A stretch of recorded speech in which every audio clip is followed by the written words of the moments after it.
Potential and capacitance. हमारी previous video में हमने डिस्कस किया था potential due to dipole at axis and equatorial point. आज की इस वीडियो में हम डिस्कस करने वाले हैं potential due to dipole at any point. ठीक है, तो हम डिस्कस कर रहे हैं आज potential due to dipole at any point.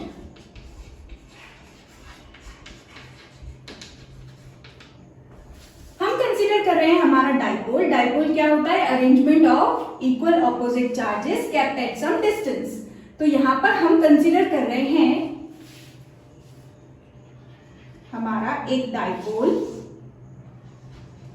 With equal and opposite charges kept at a distance 2a, centre हमारा O। तो हमारा ये जो पॉइंट होगा, कोई भी पॉइंट होगा, उसको हम कंसीडर कर रहे हैं हमारे फर्स्ट चार्ज। इसको हम ले लेते हैं हमारा फर्स्ट चार्ज A को, और ये है हमारा B पॉइंट जिसपे हमारा नेगेटिव चार्ज है, इसको हम बोलेंगे सेकेंड चार्ज। तो यहाँ जो हमारा फर्स्ट चार्ज है, फर्स्ट चार्ज से एंगल थीटा बनाते हुए, फर्स्ट चार्ज से एंगल थीटा बनाते हुए एक पॉइंट कंसीडर कर रहे हैं हम P।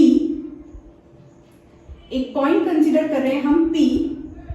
इस P से O तक का जो डिस्टेंस है उसको हमने लिया है R।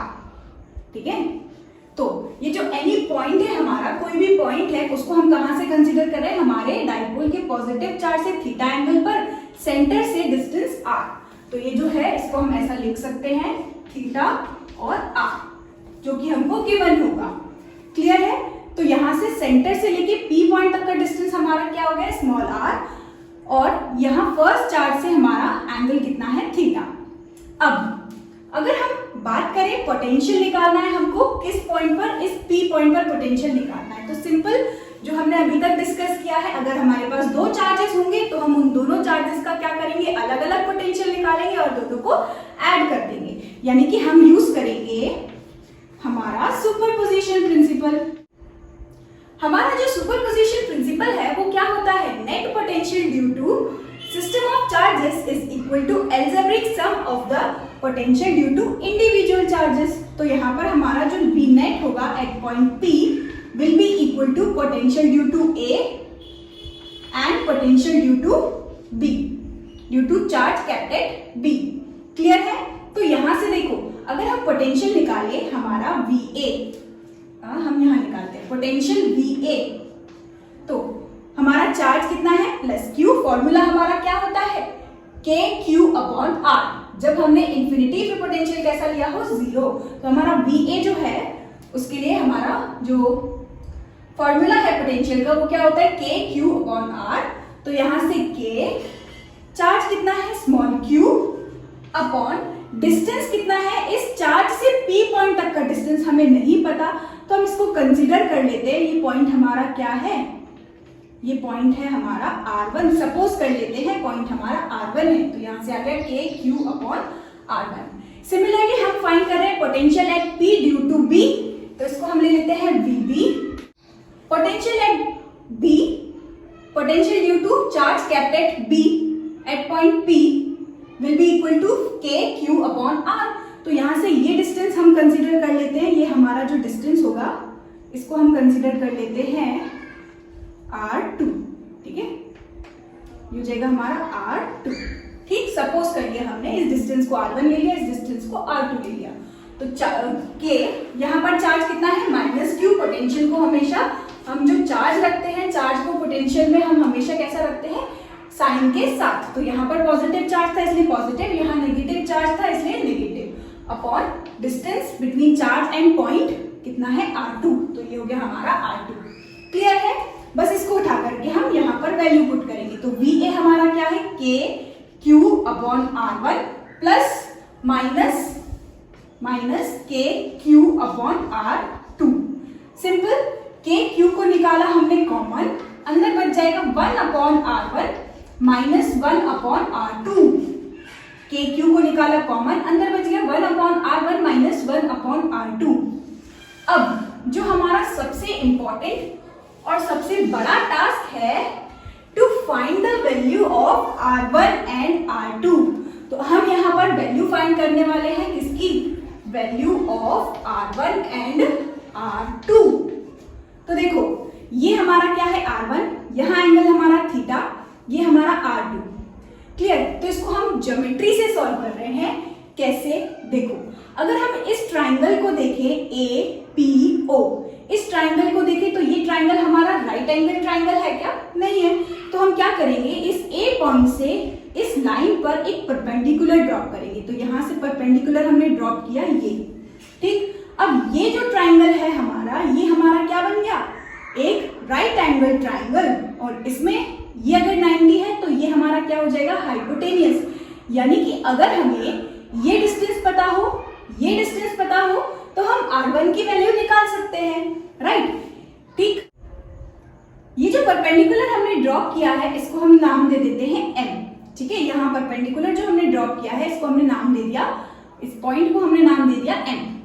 तो यहां से लेके देखो ये जो डिस्टेंस है, ये जो R है हमारा, ये तो पूरा डिस्टेंस है, लेकिन हमको P से लेके M डिस्टेंस पता करना है। तो देखो अब हमारा टास्क क्या है? R1 कैसे निकालेंगे हम? R1 का स्क्वायर, ये अगर राइट एंगुलर ट्राइंगल है तो हाइपोटेनियस का square is equal to perpendicular का स्क्वायर अपॉन बेस का स्क्वायर, राइट। लेकिन उसके भी लिए हमें इस P से लेके M तक के डिस्टेंस को फाइंड करना है और इस A से लेके M तक के डिस्टेंस को फाइंड करना है। तो हम क्या करेंगे, ये जो नीचे छोटा वाला ट्राइंगल है इसकी हेल्प लेंगे। ये एंगल कितना है? थीटा। ये पूरा डिस्टेंस हमारा कितना है? 2a। सेंटर से एक चार्ज का डिस्टेंस हमें पता है कितना होता है? a, है ना। ये पूरा डिस्टेंस कितना है? 2a। तो सेंटर से लेके ये चार्ज तक का डिस्टेंस कितना हो गया? Small a। अब देखो ये छोटे से ट्राइंगल को अगर हम देखें तो यहाँ पर बन रहा है 90 के सामने वाला हाइपोटेनियस, ये 90 के सामने वाला हाइपोटेनियस, और थीटा के साथ वाला हमारा क्या होता है? Base, right. तो यहां से इस बेस की अगर हमें वैल्यू निकालनी हो, है ना, इस बेस को फाइंड करना हो, अगर हम फाइंड करें सबसे पहले OM, देखो अगर हम फाइंड करें सबसे पहले OM, यहां पर हम अप्लाई कर रहे हैं cos थीटा। cos थीटा निकालेंगे तो cos theta is equal to क्या होगा? Base OM upon hypotenuse. Hypotenuse क्या हो जाएगा? ये हमारा OA, जिसको हम क्या ले सकते हैं? A। तो ये जाएगा A। तो देखो OM हमारा कितना आ गया? A cos थीटा, यानी कि ये हमारा आ गया A cos थीटा। इसी तरीके से अगर हम AM फाइंड करें तो यहाँ पर हम अब अप्लाई करेंगे, देखो ये हमारा 90 के सामने वाला हाइपोटेनियस और ये हमारा क्या हो जाएगा? परपेंडिकुलर। हाइपोटेनियस और परपेंडिकुलर किस में आता है? साइन थीटा वाले में। तो हम अप्लाई करेंगे sine theta is equal to, ये हमारा क्या हो जाएगा? Perpendicular upon hypotenuse, perpendicular upon hypotenuse. तो देखो परपेंडिकुलर हमारा क्या है? AM अपॉन हाइपोटेनियस हमारा क्या है? A। तो AM हमारा कितना आ गया? AM हमारा आ गया A साइन थीटा, यानी कि ये आ गया हमारा A साइन थीटा। क्लियर है? अब ये हमारा हो गया AM इज इक्वल टू हमारा आया A साइन थीटा, ये हमारा A cos थीटा। अब सिंपल हमें R1 की वैल्यू फाइंड करनी थी, हम लिखेंगे हाइपोटेनियस का square is equal to perpendicular, यहां से लेके ये डिस्टेंस हमारा कहलाएगा परपेंडिकुलर। तो पूरा डिस्टेंस अगर R है, R में से A cos थीटा को माइनस करें तो हमारा ये डिस्टेंस निकल जाएगा। ये R जो था ये पूरा है और ये कितना है? A cos theta. तो हमारा ये जो परपेंडिकुलर है वो क्या हो जाएगा? R minus A cos theta. Clear? तो अब इस ट्राइंगल को देखें हम, फ्रॉम ट्राइंगल इसको हम लिख लेते हैं, फ्रॉम ट्राइंगल PAM, PAM। तो यहां से हमको क्या मिलेगा? हाइपोटेनियस का square is equal to perpendicular का स्क्वायर, यानी कि R minus A cos theta का whole square plus A sine theta का स्क्वायर। अब हम इसको फर्दर सॉल्व करते हैं तो हमको क्या मिलेगा? देखो A माइनस B का होल स्क्वायर, तो ये हमको मिलेगा A square minus 2AB plus B square, यानी कि A square cos square theta plus यहां से हमको क्या मिलेगा? A square sine square theta, A square sine square theta. Clear है? अब यहां से r1 का जो स्क्वायर है वो कितना आया है, r स्क्वायर, यहां से cos square theta plus sign square theta हमारा क्या हो जाएगा 1। अगर हम a स्क्वायर को कॉमन ले लें तो हमारा यहाँ पर सिर्फ क्या बच जाएगा a स्क्वायर, तो ये हो गया r square minus 2ra cos theta plus a square बचेगा सिर्फ। क्लियर? अब हमें फाइंड करना है r2 के लिए। तो देखो ये हमारा r2 से हम अगर परपेंडिकुलर ड्रॉप करें, जैसे हमने यहाँ से a पे परपेंडिकुलर ड्रॉप किया था, वैसे हम यहाँ से परपेंडिकुलर ड्रॉप करें तो हमें इसको डिस्टेंस को आगे खींचना पड़ेगा ना।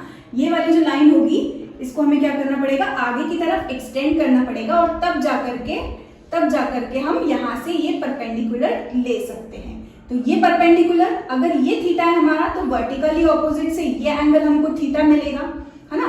और ये लेंथ हमारी कितनी है a, तो थीटा के साथ वाला हमारा क्या होता है कंपोनेंट a cos थीटा, इस तरह से भी हम निकाल सकते हैं। तो यहाँ से हमको सेम जैसा हमने यहाँ किया था वैसे ही हम यहाँ करेंगे, है ना। cos थीटा निकालेंगे तो cos theta is equal to क्या आएगा, यहाँ से इसको हम n कंसीडर करें, इसको n कंसीडर करें तो ये क्या आएगा cos theta is equal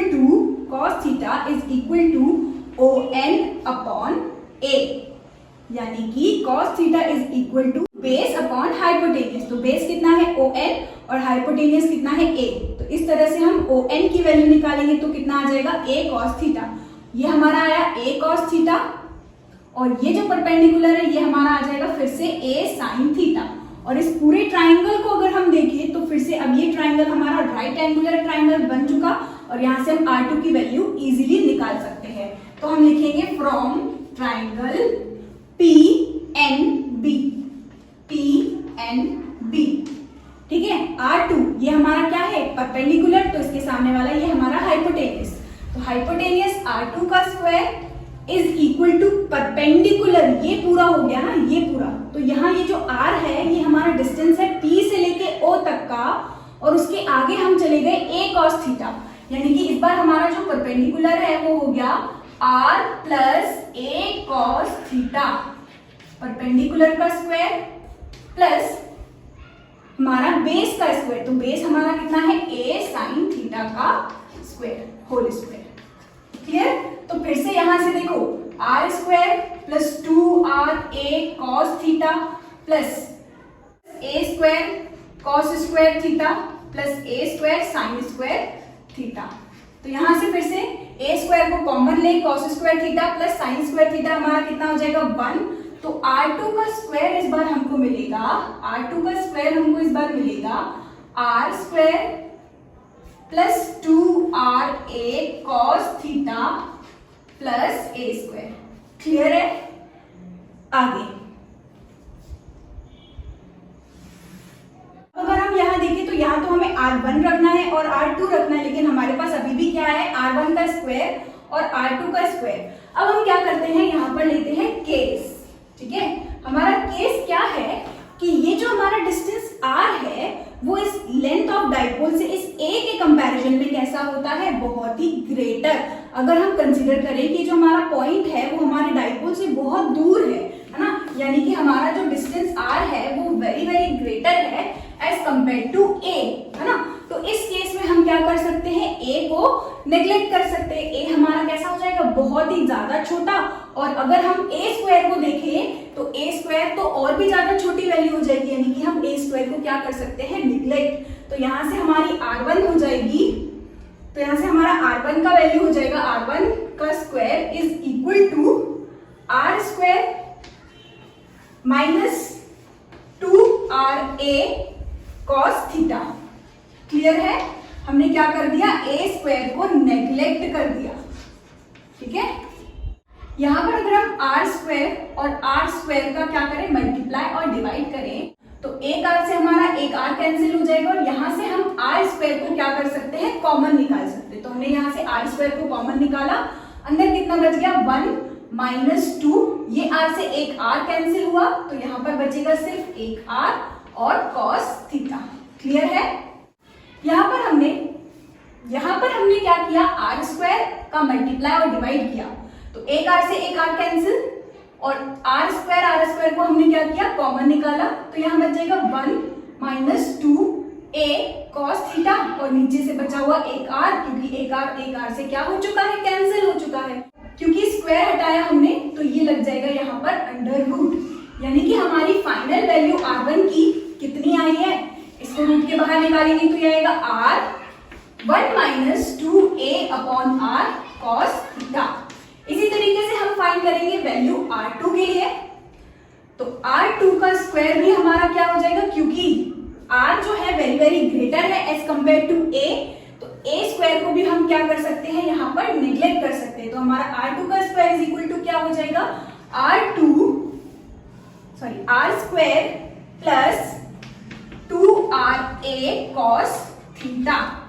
clear है, और a स्क्वायर को हम नेग्लेक्ट कर देंगे, तो यहां से फिर से r स्क्वायर को कॉमन लिया, अंदर क्या बच गया 1 प्लस 2, r स्क्वायर को यहां से कॉमन लिया था, मतलब यहां पर हमारा क्या बच रहा होगा, a upon r cos theta. Clear है, और इसका भी अगर हम अंडर रूट ले लें तो ये हो गई हमारी वैल्यू किसकी, r2 की, जो कि कितनी है, r स्क्वायर का under root r 1 plus 2a upon r cos theta की पावर हाफ, यहाँ पर भी पावर हाफ, क्योंकि ये अंडर रूट में है ना, ठीक है, तो यहाँ से हमारी r1 की वैल्यू निकल गई, यहाँ से हमारी r2 की वैल्यू निकल गई, जो कि हम हमारे पोटेंशियल में पुट करेंगे, तो फाइनली हमारा जो V नेट है वो किसके इक्वल आया, KQ 1 अपॉन R1 हमारा क्या है, R 1 minus 2a upon r cos theta की पावर हाफ, ठीक है, फिर माइनस R2 हमारा क्या है, ऊपर आया अभी, R 1 plus 2a upon r cos theta की पावर हाफ मतलब अंडर रूट हमारा। क्लियर, आगे यहां से अगर हम देखें 1 अपॉन r को हम कॉमन निकाले तो हमें मिलेगा KQ अपॉन r, और ये जो पावर है इसको हम ऊपर उठा करके ले जाएं, है ना, तो ये पॉजिटिव पावर ऊपर उठा कर ले जाएंगे तो ये कैसे हो जाएगी, नेगेटिव, यानी कि हमको मिलेगा 1 minus 2a upon r cos theta की पावर -1 अपॉन 2। क्लियर, यहां से माइनस r तो हट चुका, क्या बचेगा, इसको ऊपर उठाकर ले जाएंगे तो 1 plus 2a upon r cos theta की पावर -1 अपॉन 2। अब यहाँ पर हम अप्लाई करेंगे बाइनोमियल थ्योरम, तो बाइनोमियल थ्योरम हमारी क्या कहती है, ये जो a अपॉन r है, यहाँ से बाइनोमियल थ्योरम अगर हम अप्लाई करें तो a अपॉन r यानी कि 1 is very very greater than a upon r को अगर हम x माने तो ऐसे 1 is very very greater than क्या आ जाएगा, x, और जब भी 1 जो है वो very very greater than x होता है तब हमारा जो फॉर्मूला होता है बाइनोमियल थ्योरम में वो क्या आता है, 1 प्लस x की पावर n हो अगर, तो इसको हम कैसे लिख सकते हैं, 1 प्लस nx। अगर यहाँ पर n जो है माइनस में है तो यहाँ पर हमारा n जो है वो x के साथ क्या हो जाएगा, मल्टीप्लाई, तो हमको क्या मिलेगा, 1 माइनस nx। ठीक है, यानी कि जो पावर होती है x के साथ वो पूरी की पूरी x के साथ में क्या हो जाती है, मल्टीप्लाई हो जाती है। ठीक है, लेकिन ऐसा कब हो सकता है, जब हमारा 1 वेरी वेरी ग्रेटर हो as compare to x। Clear, यहां से पोटेंशियल हमको क्या मिल रहा है, k q upon r 1 power जो n है वो हमारे x के साथ क्या हो जाएगी, मल्टीप्लाई हो जाएगी, तो ऐसे माइनस माइनस हमको क्या मिलेगा, प्लस, 2 से 2 कैंसिल, यहां से हमारा बचेगा a upon r cos theta, और यहां से ये वाला -1, और यहां से देखो प्लस माइनस माइनस, और माइनस माइनस वापस हमको क्या मिलेगा, प्लस। ठीक है, फिर से रिपीट कर रही हूं मैं ये स्टेप, यहां पर -1, यहां ये जो पावर है वो इसके साथ मल्टीप्लाई होगी तो प्लस माइनस हमारा क्या आएगा, माइनस, और ये ब्रैकेट के बाहर इससे मल्टीप्लाई होगा तो माइनस माइनस वापस हमको क्या मिलेगा, प्लस। तो यहां से हमारा क्या आया, 2 से ये 2 कैंसिल, तो A upon r cos theta. अब एक वैल्यू 1 प्लस में, ये माइनस में, इसको इससे कैंसिल कर देंगे और ये दोनों हमारा ऐड हो जाएगा। तो फाइनल रिजल्ट हमारा क्या आया है, k q upon r 2a cos theta upon r. या फिर इसको हम यहां लिख लें, V net is equal to हमारा क्या आया है, k q 2a cos theta upon r और आर स्क्वायर, ठीक है। और 2QA हमारा क्या होता है, डाइपोल मोमेंट, है ना। तो यहां से हमारा जो फाइनल रिजल्ट है वो हमको क्या मिला, KP cos theta upon r square, ठीक है। तो फिर से मैं यहां लिख रही हूं, जो हमारा पोटेंशियल है V नेट वो हमारा कितना आया है, KP cos theta upon r square. Clear. अब इसी वैल्यू को, इसको ही, इस एक्सप्रेशन को लिखने का एक और तरीका होता है। अगर हम यहां पर देखें तो डाइपोल का डायरेक्शन कैसा होता है, from negative to positive charge, यानी कि ये हमारा हो जाएगा डाइपोल का डायरेक्शन, है ना। ये हमारा हो गया किसका डायरेक्शन, डाइपोल का डायरेक्शन, ठीक है। तो यहां से अगर हम देखें तो ये डाइपोल अगर हमारा P है और यहां से ये R का डायरेक्शन अगर हम देखें, ये हमारा R था ना, ओरिजिन से हमने डिस्टेंस लिया था R, तो R का डायरेक्शन देखें तो ये हमारा R का डायरेक्शन है और ये हमारा एंगल कितना है, थीटा। ये हमारा एंगल कितना है, थीटा। तो P हमारा डाइपोल मोमेंट जो कि एक वेक्टर क्वांटिटी है, इस वेक्टर को अगर हमें थीटा के अलोंग रिजॉल्व करना हो तो ये डाइपोल का कौन सा कंपोनेंट आएगा, P cos थीटा आएगा, राइट। P का cos थीटा। और अगर हम देखें तो P cos थीटा किसके डायरेक्शन में आ रहा है, R के डायरेक्शन में आ रहा है। और R के डायरेक्शन को हम कैसे रिप्रेजेंट करते हैं, R कैप से रिप्रेजेंट करते हैं, ठीक है। और अगर हम P और R, P वेक्टर और R कैप को दोनों को मल्टीप्लाई करें, देखो डॉट प्रोडक्ट निकालें, अगर हम P वेक्टर यानी कि हमारा डाइपोल मोमेंट और हमारा ये जो यूनिट वेक्टर है जो कि रिप्रेजेंट कर रहा है किसका डायरेक्शन, हमारे पॉइंट तक पहुंचने का डायरेक्शन, है ना। हमारा ये जो डिस्टेंस R है वो P पॉइंट तक का, ओरिजिन O से P पॉइंट तक का डिस्टेंस हमारा कितना है, R, और ये हमारा डिस्टेंस हमारे पॉइंट की तरफ है और इसके डायरेक्शन को सिर्फ हमें लेना है, तो हमने क्या लिया है, यूनिट वेक्टर R कैप। अगर हम P डॉट R करें तो भी हमको क्या मिलेगा, देखो P cos P R vector cos theta. और यूनिट वेक्टर का मैग्नीट्यूड कितना होता है, 1, तो यहाँ तो हम मैग्नीट्यूड लेते हैं, तो यूनिट वेक्टर हमारा कितना हो जाएगा, 1, यानी कि हमको मिलेगा P cos थीटा। तो उसी तरीके से हम यहाँ पर P cos थीटा की जगह पर क्या लिख सकते हैं, K P डॉट R। इस एक्सप्रेशन को हम लिख सकते हैं, इसीलिए हम इस एक्सप्रेशन को लिख सकते हैं K P vector dot R cap upon R square, ठीक है। इस एक्सप्रेशन को हम ऐसे भी रिप्रेजेंट कर सकते हैं। तो आई होप आपको ये डेरिवेशन जो है वो समझ आया हो।